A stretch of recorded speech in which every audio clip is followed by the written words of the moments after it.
আমাদের রাজস্বকরণ করা হোক, সরকারিকরণ করা হোক, এটাই আমাদের মূল দাবি।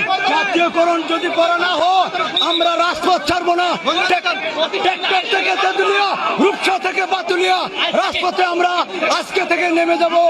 আজকে আমাদের আন্দোলন এখান থেকে শুরু, আমাদের স্থগিত ছিল না, এখান থেকে বাংলাদেশের এখান থেকে শুরু।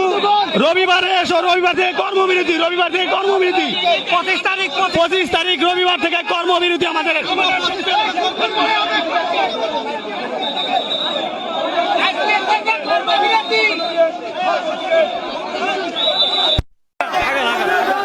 আসসালামু আলাইকুম সম্মানিত ভিউয়ার্স, আপনারা ইতিমধ্যে লক্ষ্য করেছেন আমাদের দেশের 1/5 ভূমি পানির নিচে, লাখ লাখ মানুষ পানিবন্দী, লাখ লাখ মানুষের ঘরবাড়ি তলিয়ে গেছে, বানের পানিতে ফসল গবাদি পশু সব চলে গেছে।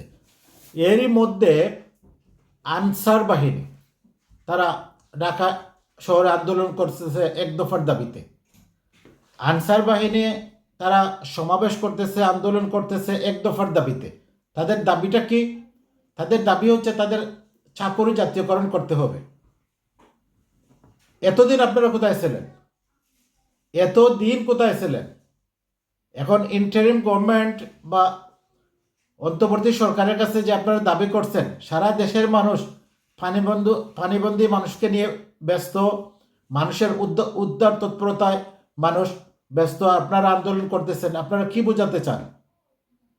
আমি এই অন্তর্বর্তী সরকারের কাছে আবেদন করব, অতি সত্বর এদের আন্দোলন থামান।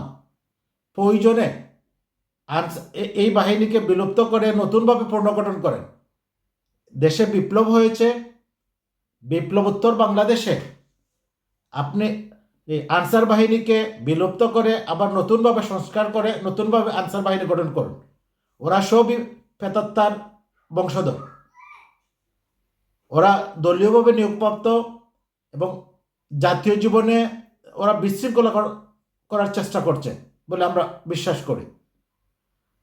যেখানে দেশের সারা দেশের মানুষ পানিবন্ধী মানুষের উদ্ধার তৎপরতায়, ত্রাণ তৎপরতায় ব্যস্ত, সেখানে তারা রাষ্ট্রীয় এবং সরকারের সকল কার্যক্রম বাদ দিয়ে তারা আন্দোলন করতেছে তাদের চাকরির জন্য। এতদিন ওরা কোথায় ছিল? তাই কোথায় পরিষ্কার তাদেরকে তাদের মানে চুক্তিভিত্তিক নিয়োগ বাতিল করে বা তাদের এই সংস্থাকে বাতিল করে আবার নতুনভাবে পুনর্গঠন করা হোক। যেভাবে বিডিআর হত্যার পর বিডিআরকে বিজেপি করা হয়েছে, এভাবে তাদেরকে বিলুপ্ত করে নতুনভাবে তাদের জন্য একটি নতুন ফরম্যাটে, নতুন বিধির আলোকে তাদের চাকরি ব্যবস্থা করা হোক, তাদের নিয়োগ প্রক্রিয়া সম্পন্ন করা হোক এবং তাদেরকে নতুনভাবে রিক্রুট করা হোক। অন্যথায় তারা দেশে বিশৃঙ্খলা করবে, কারণ তারা দলীয়ভাবে নিয়োগপ্রাপ্ত স্বৈরাচারের দূষরদের প্রেতাত্মা। ওরা সরকারকে কখনো মানে শান্তিতে কাজ করতে দেবে না। দেশের উন্নয়ন অগ্রগতিতে তারা বরাবরই বাধাগ্রস্ত হবে, তারা বাধা প্রদান করবে, এটা সহজেই অনুমেয়। তারা দেশের মানুষ কোথায় পানিবন্দী না খেয়ে মরতেছে, বন্যার পানিতে মানুষের লাশ ভেসে যাচ্ছে, ওইদিকে তারা কনসেন্ট্রেশন না করে তারা আন্দোলন করতেছে তাদের এক দফার। এতদিন তারা আন্দোলন করলো না কেন? এতদিন তারা কোথায় ছিল? তাদেরকে সম্পূর্ণভাবে বিলুপ্ত করে আবার নতুনভাবে রিফর্ম করা উচিত বলে আমরা মনে করি। তো সম্মানিত দর্শক, এই ছিল এখানকার মতো। সবাইকে শুভকামনা। আল্লাহ হাফিজ।